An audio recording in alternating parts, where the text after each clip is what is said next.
So I've been seeing this video in my suggested very often. It is called Yes, Geometry Dash is a game engine, and I really want to see what this is about. You've probably heard people joke about how Geometry Dash is a game engine, but that's actually pretty amazing when you think about it. Let's talk about it. So shout out to GD Cologne or GD Colon. Let's go ahead and jump right into this. Let's see how GD is a game engine. I mean, I can already tell. I mean, we've seen some crazy creations. If you keep up with the Geometry Dash community, you might have noticed I've been keeping up. Phrase that shows up all over social media. How is this even Geometry Dash? And it's a fair question. Update 2.2 has led to some absolutely I saw this. Ragequit was from crazy. Three-dimensional classic levels to Aperture, full games made in platformer mode. And that second one has led to even more comments like Geometry Dash is a game engine. In the past 2 years, we've seen everything from roguelikes to deck builders to recreations That's of so Steam crazy. games, Like and more FNAF. recently Steam games that Literally, someone recreated Five Nights at Freddy's in Geometry Dash, and I might have to play that as recreate one of the levels. And the starting point for all of it is this goofy little level editor. Look, I gave this guy a little propeller head. Now, this got me thinking. Calling the editor a game engine is a pretty easy joke to make, but has anyone stopped to think about if it actually is one? What even is a game engine? It's kind of Why do crazy, people like compare the Geometry Dash to one? possibilities And are what can we take endless away in from that? Geometry Dash. This is a from what I've topic seen. I'm very passionate about, so whether you like it or not, let's talk about it. First and foremost, if we're gonna call Geometry Dash a game engine, we should probably define what that is. There's no perfect definition, but in general, a game engine is any software or tool that makes it easier to make games. This ranges from handling inputs and rendering images all the way up to simulating 3D physics and lighting. So I And they mean, all by come with their own definition, pros it and cons. basically is a game big engine engine. like Unity is good for more complex worlds, but leads to high file sizes and memory usage. And something like Scratch has a really intuitive interface for beginners, but has huge limitations that just don't exist in standard engines. In my mind, if you can make a game in it without sacrificing your core ideas, it's probably a game engine. Like But here's Roblox. the Would you catch. guys consider Robtop, the Roblox a creator game of engine? Geometry Dash isn't using Or some even special Fortnite app Create that lets you Mode? drag things around and tweak values. The game is made with Cocos 2DX, which is literally just code. There's no fancy editor here. Robtop is completely raw dogging C++ code. And yet, Cocos still has all the core features for game development. To put something on the screen, it only takes a couple of lines and immediately supports many different actions. And that's great for Robtop, but just because he programmed the editor with Cocos, that doesn't mean we can run any code we want in it, because that would just be geode. Instead, we're given a very small set of pre-programmed features, and the rest is for us to solve. In the But earlier even with versions that, of people Geometry create Dash, levels like up to Aperture. 1.9, there just Rage wasn't Quit. enough of these features to call the editor a game engine.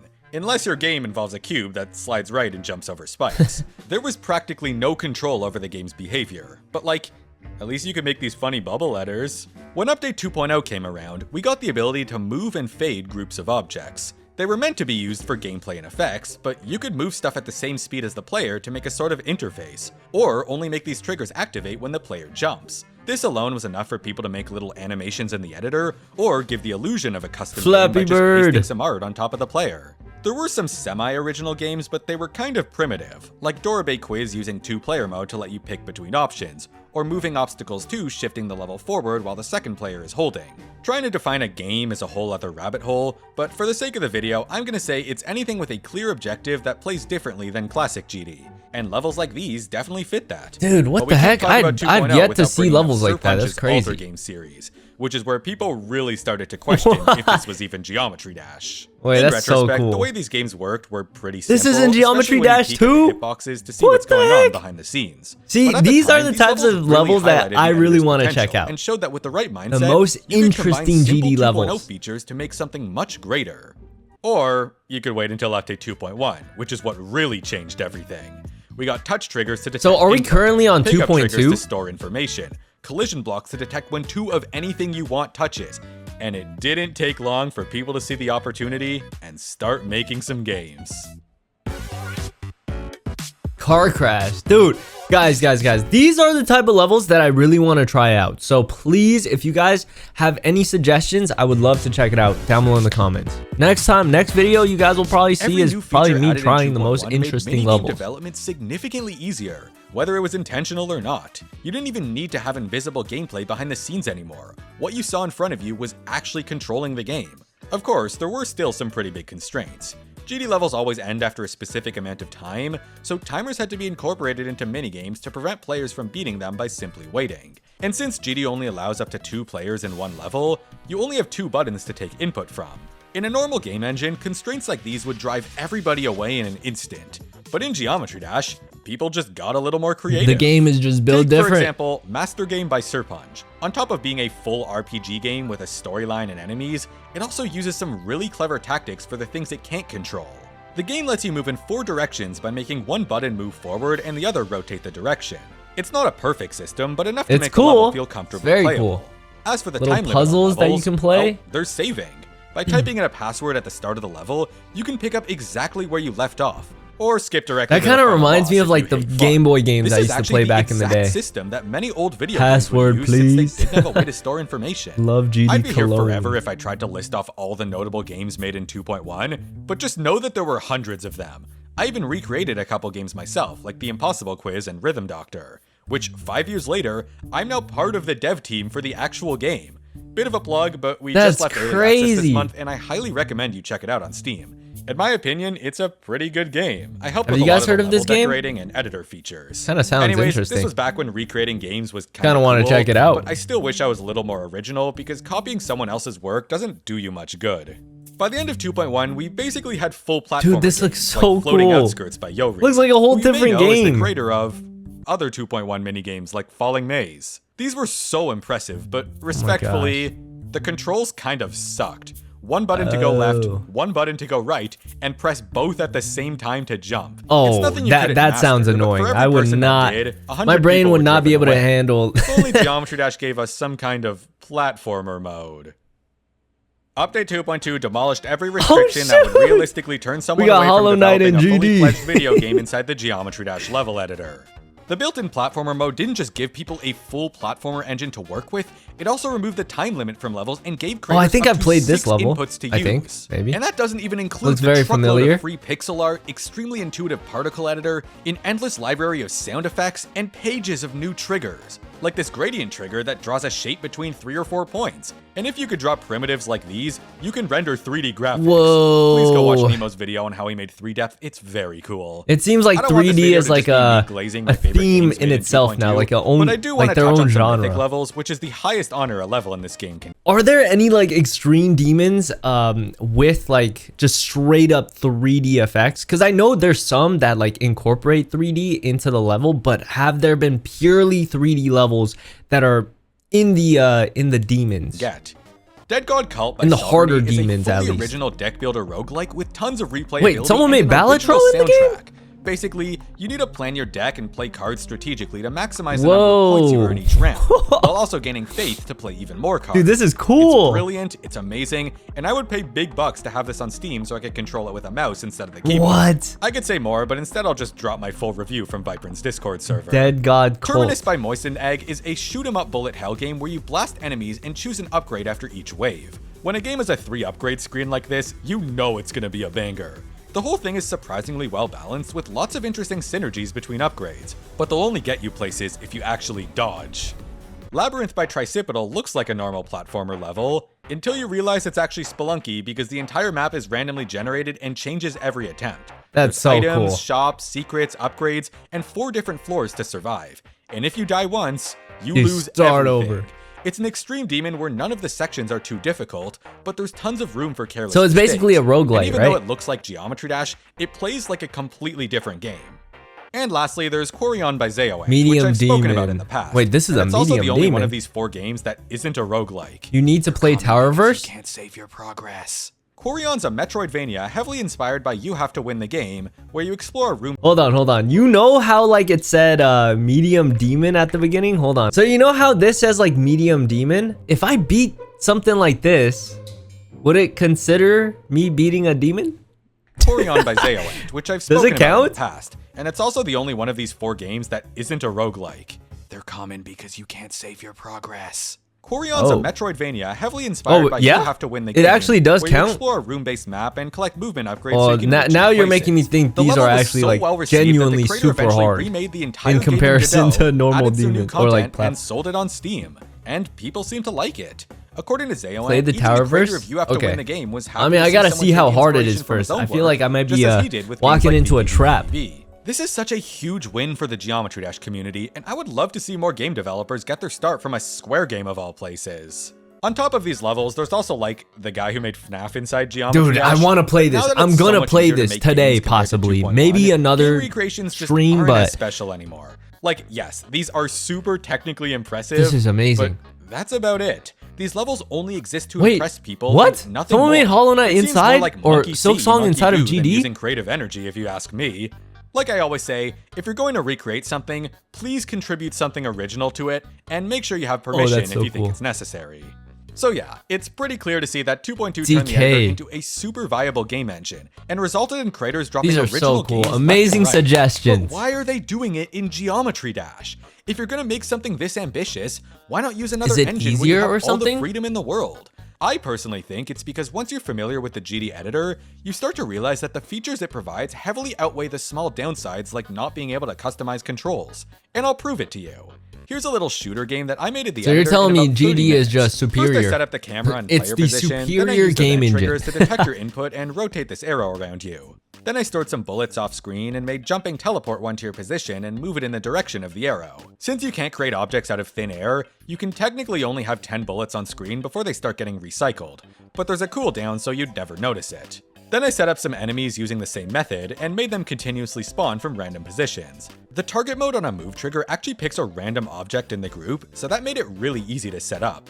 Then I had to go through the annoying process of assigning a collision block to every enemy, as well as There's a collision lot trigger that going spawn on random. right now. And there you go. It's nothing pretty, but it works. And I'm just now realizing that if you give this guy a shield, Maybe you one of basically these just days have the I'll game try beat making a now, GD here's level. me I making might the be exact same game in Unity, which is a more proper game engine. I might end up being better at making GD levels than actually playing Instead them. of rotating the triangle Who with knows? triggers, I You had to never go know look up until the you C# try. function for it, which was a lot less whimsical. What I did like was being able to program a single bullet and spawn an infinite number of them without having to store them off screen.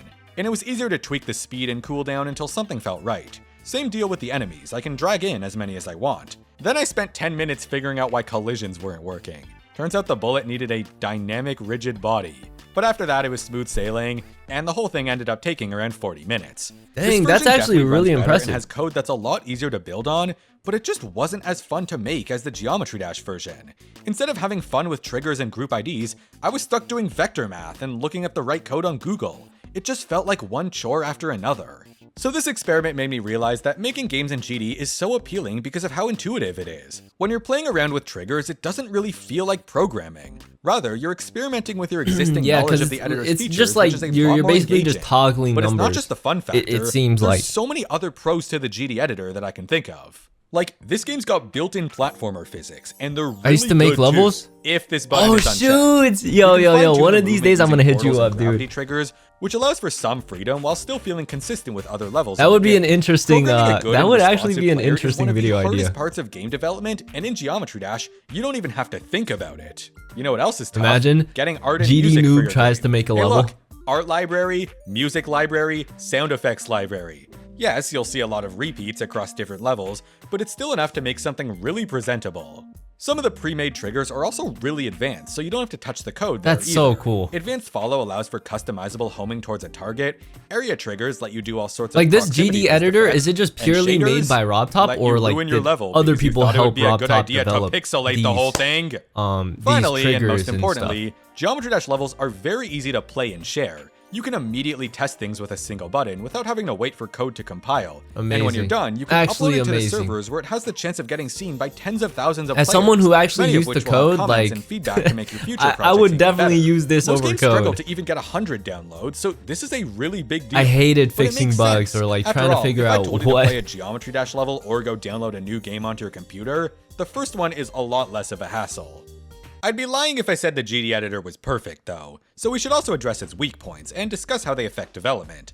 Like its most notable constraint, the messiness. A creator might be able to understand their own programming, but everyone else needs to decipher whatever this is and pray that it's even labeled. Everything in the game is done with groups, which are identified by numbers rather than names. Being able to name these groups would make it so much easier to follow the code, but people seem to survive without it. Another well-known issue is the lack of saving. You can store a The little tower bit of verse. information That's what between you guys attempts, keep telling but me once in you the quit to chat. the main menu, everything is lost. And I understand why. You guys Geometry keep Dash telling me levels are about supposed to be either quick, Magistro and the or editor Tower wasn't verse. programmed with super long games in mind. If you could save, it would set the precedent that platformer levels need to be really long and probably drive away a lot of creators. But it also raises some technical questions, like how would saving even work? When you respawn at a checkpoint, think of everything the game needs to remember. Your position, which triggers have run, which ones are currently running, and it all needs to be stored in a file somewhere. It would be convenient, but it takes up a lot of space and would break as soon as the level gets updated. The other approach would be saving the item IDs, which is a list of integers you can set and modify inside the level. It's a lot more work for the creator, but technically doable. Recently, there's been new mods that allow saving for specific levels, though it raises questions about if it's cheating or not. But if you really believe it is, what are you doing? There's this pretty toxic point of view that every Geometry Dash level needs to be held to the exact same standards for what is and isn't cheating. I feel But like, when people you know, are making you full should just games, have that fun just with it. doesn't work. So if the developer gives you a mod to save your progress, I think we should respect what's clearly their Yeah. intention for the game. It's given Another by drawback the with creator, the level editor so. is, again, the lack of controls. You get 3 buttons on the right and 3 buttons on the left. Generally, one side controls movement and the other is for whatever extra actions you want. It's a lot better than 2.1, but far from perfect. Do I think creators should be able to use any button on the keyboard? No, it would make every level inconsistent. Someone might bind their attack button to Z in one level while a different one might use, I don't know, Q. And it would be pretty bad for mobile players. At the very least, that's just true. give us I the didn't even down think button about the so we have mobile 2 more player. actions to work with. And I GD mentioned started earlier as that a the mobile player has game. really good physics for game development, but unfortunately, Would you guys that's still the only consider object GD to like have a physics. mobile If you game want other or objects just to obey its gravity, own you have thing to now? fake it yourself. Still, that hasn't stopped people from making things like this car, like a recreation standalone, of a like, player, and this whole physics game engine for all that was made in platforms, 2.1. or So on if the it's PC. solvable with some clever programming, maybe it's not a constraint at all. But I can't say the same about this editor having no prefabs. We shouldn't expect it in a game like Geometry Dash, but it would still be so nice to have. Basically, a prefab is a Mario, reusable object with some whoa. built-in behavior. Consider a Goomba from Someone Mario, made a whole which just Mario walks back Maker and in forth this? until you stomp it. It's easy enough to make one in Geometry Dash, but if you Oh, wanted no, to no, place that was from multiple, Super Mario you have to Maker. I was copy like, and paste the I was art and tweaking. triggers I was for like, each what? individual one. It's very different from traditional programming. Yeah, where but you this code it does, once but and this plug does them really in where- remind me of Mario Maker. wherever you want. And this is made In even a more sense. difficult by the fact that objects can't be created I or see the destroyed. similarities. If you want to make an enemy that shoots bullets, you need to store all its ammo off screen and keep recycling it. It's not like you can create new ones out of thin air and delete them when you're done. Finally, making art for the level can be difficult because you can't import images and it's hard to go back and change things later. Oh, When you no do way, make it's the something Rage fancy, Baiter it takes 3.0 up on thousands stream. of objects and lags people's devices. But this is the one constraint that I hope never gets removed, because once people can import custom art into this game, nothing will be impressive anymore. It'll be easier than ever to steal other people's work and make really fancy looking levels with minimal effort. Yeah, but that's The why vast it's so majority of impressive that Geometry people Dash's make magic this out comes of from scratch. building stuff with the existing objects. And for a community that That's judges so levels cool, based on their dude. visuals, Abducted? getting rid This of looks would awesome. spiral everything into What's the chaos. difficulty on this There's some one? other issues I could touch on, like having to manually stop triggers when you Abducted? don't need Yo, them anymore, mods, and remember start this positions level. being really annoying. But it's pretty clear that none of these problems have stopped anybody from making amazing things. Because it's these limitations that are exactly what make people's games so impressive, even if it's far from a perfect engine. People's minds aren't blown by the fact that someone made a game, they're blown by the fact that the game was made in Geometry Dash. Yeah, they're like, A game that how looks like did this, you with an possibly editor that turn looks it like into this? something like... If the game worked like Roblox, where you could just code whatever you wanted, nobody would be nearly as excited. And this is why I think it's so important that we don't give creators full unrestricted freedom, even if it's really tempting. Rather, I hope the game focuses on convenience updates. So basically, like naming groups Geometry and Dash variables being inside restricting triggers. with If their you're GD desperate for stuff editor like just scripting makes and it custom more assets, of an impressive just go feat use a for proper game people engine. who make the levels. There's tutorials everywhere, and if you could figure out Geometry Dash, you already have most of the skills needed to make a more standard game. You might not realize get it. but the I totally constraints get of it. the editor help you become a much better programmer and thinker. Because when you know there's no way around a limit, the Osu. only choice you have is to Osu be inside of creative and Geometry find the Dash. best solution with Osu. what you've been given. Take another look at Master Game, which made a whole RPG movement system using 2 buttons, and implemented passwords so you could play the game at your own pace. These are extremely clever solutions to problems that never would have existed in other game engines, and I think that's Kind of want to beautiful. try that level too. I also really like how much people embrace After the this, I'ma default build a mechanics of level. Geometry Dash, to the I'd point love that to some play of my it. favorite games just use the cube alongside orbs and pads. It's definitely impressive when you feel like you're playing a different game, but it's not mandatory by any means. In fact, I'd argue that GD is the perfect place to experiment with novel gameplay ideas before deciding if you want to expand on them elsewhere. Because in the editor, you It's can like a little skip the test setup run and jump right before into you decide to programming like build There's out levels an out there entire that look game ordinary, if you but wanted have to. ideas that are probably good enough to win entire game jams. So what's the conclusion to all of this? I don't know. Geometry Dash is a game engine, and I think we should appreciate it more instead of using it as a punchline. And I guess it's also an art program. Oh my gosh, one of my animation favorite software, levels and right motion there. graphics tool. It's pretty incredible when you think Oh, about it. this is the especially one when it was that, all a byproduct yo, of this is the track level right here. Apparently it's called graphics what? tool. It's pretty This is the level that my brother showed me. He saw like a level in 3D, and this is it. Made by incredible when you Sputniks? think about it, Is that what especially his when it name was is? all a byproduct of trying to make a good editor for a That game one's where you jump crazy. over spikes. I'm just happy to see how much GD inspires people to make their own games and learn to program without even realizing it. To me, programming is more about solving problems in your head, so whether you're converting that to code or Geometry Dash triggers, it's still the same mindset. And the best part is that it's all done out of love. It's not like people are trying to earn money by making huge games in the editor. Creators just want to see how far they can push Geometry Dash, and more importantly, express themselves in a way that gives players a super fun experience. So if you're a creator, thank you for making cool stuff in this game for the fun of it. And if you're not, What was go give made it a in try. 2.1 It before might not they be had the perfect, 3D but you'll graphics definitely trigger? learn That's things along the way. crazy. And best of all, you So it can all make came out in whatever you want. 2.2? Look, I updated my game so you play as Rattle Dash. That's now. why If I 2.2 can is do so this, impressive. I'm sure you can as Like, well. every time I hear about GD, it's always 2.2. But yeah, guys, I really enjoyed that video from GD Cologne. We might have to check out other videos from GD Cologne as well. But I just want to say, like, if there's any crazy or like interesting and unique levels like the ones displayed in GD Cologne's video, I want you guys to suggest it down below because I will be checking it out for a video. So please let me know. And also one of these days, I might try to make a level. Who knows? Like, that seems pretty interesting. But I really hope you guys did enjoy that video as well.